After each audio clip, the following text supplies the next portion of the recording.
Bonjour à tous, je suis Yousser Mariane Snani, professeure de français langue étrangère à l'Institut français de Tunisie, au Centre de langue Paul de la Marsa.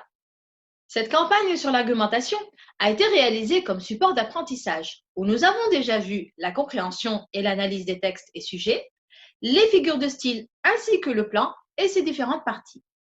Aujourd'hui, nous allons acquérir les outils nécessaires pour mettre en place tout ceci et obtenir une bonne argumentation. Dans cette vidéo, nous allons voir les outils pour argumenter, comment les utiliser et les règles à maîtriser pour répondre correctement à l'argumentation. Afin de produire une argumentation fluide et faciliter sa compréhension, voici ce que vous devez savoir. Nous avons la caractéristique grammaticale et lexicale.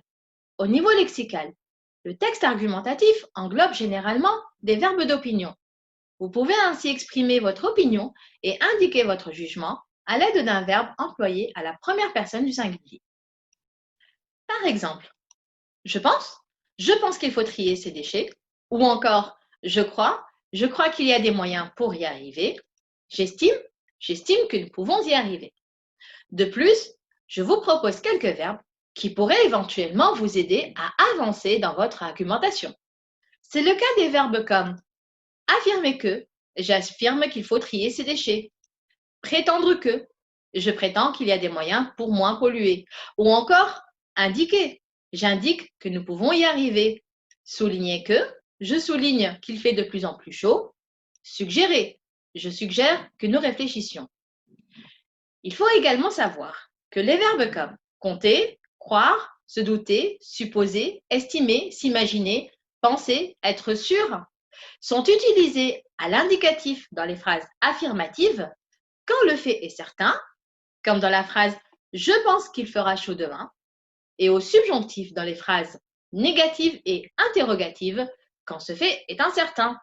Par exemple, « je doute qu'il fasse chaud demain ». Pour produire une bonne argumentation, il y a aussi les connecteurs logiques qui doivent être utilisés selon ce que vous voulez définir. Donc, avec quels outils vais-je pouvoir structurer mon essai argumentatif? Eh bien, c'est très simple.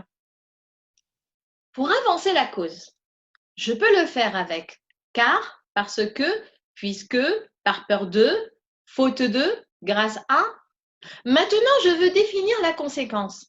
Eh bien, je peux utiliser donc, de sorte que, de façon que, tellement que, au point de manière à, ainsi, en effet, par conséquent, alors.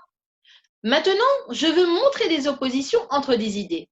Je peux le faire avec alors que, sauf que, mais, même si, plus un indicatif, quand bien même, qui sera utilisé avec un conditionnel. En revanche, au contraire, par contre.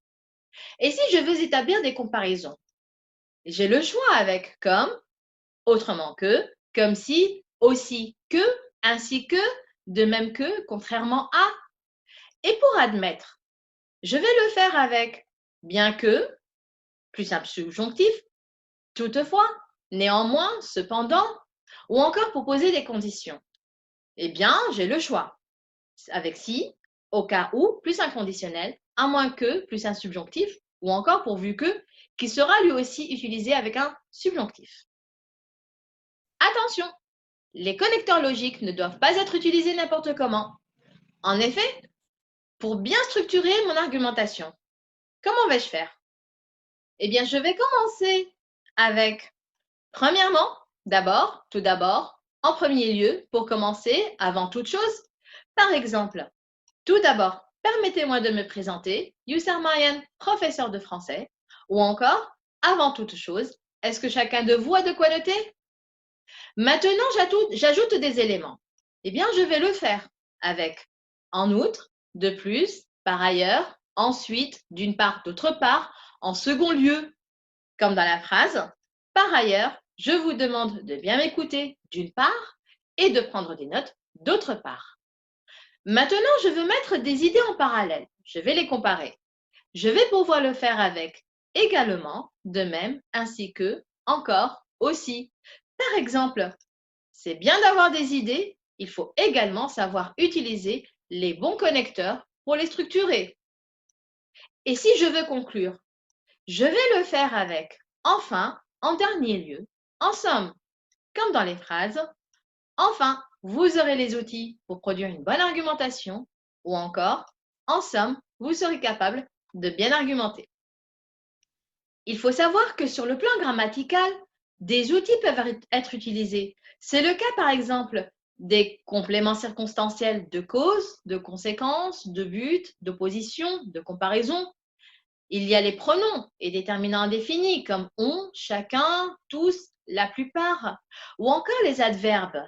Par exemple, en général, toujours, parfois, des pronoms personnels ou des déterminants possessifs de la première personne, des types de phrases variées, comme les phrases injonctives qui sont à l'impératif et les phrases interrogatives pour lesquelles nous n'attendons pas de réponse. Il y a également le présent de vérité générale. C'est un temps qui signifie que l'argument est généralisé. Par exemple, les océans sont de plus en plus pollués. Ainsi, pour produire une bonne argumentation, il y a l'élaboration des phrases, à savoir les temps verbaux, comme le présent, le subjonctif ou le conditionnel, ainsi que l'impératif. Les modes et les concepts qui y sont rattachés, c'est-à-dire comment vais-je exprimer la condition, les sentiments, la volonté, le doute, l'opinion, le jugement, la nécessité, l'hypothèse, les pronoms personnels et leur utilisation ainsi que leur place dans la phrase, les prépositions, par exemple avec, pour, contre, selon, sans oublier l'étendue et la maîtrise du vocabulaire. En effet, votre connaissance du lexique doit correspondre aux idées que vous émettez. Ce lexique doit être en parfaite adéquation avec le ton que vous désirez donner à votre essai argumentatif. Je vous propose maintenant un petit exercice. Dans cet exercice, je vous demande de choisir un connecteur logique afin que ce paragraphe soit bien structuré. Je vous laisse quelques instants pour y réfléchir.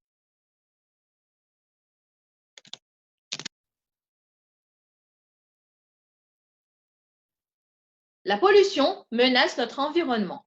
Chaque jour, notre air se dégrade de plus en plus. En effet, notre air s'appauvrit en oxygène et ceci peut engendrer des maladies pulmonaires et des troubles cardiaques.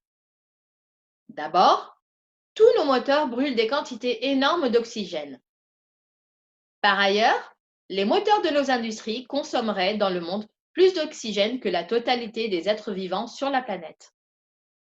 Enfin, le monde végétal est le seul facteur d'équilibre d'air car les plantes se nourrissent de gaz carbonique et nous donnent de l'oxygène. Et pour vous entraîner, je vous invite à cliquer sur les liens suivants. Maintenant que vous avez les outils pour argumenter, il ne vous reste plus qu'à convaincre. Je vous remercie pour votre attention. Je vous dis à très bientôt. Au revoir.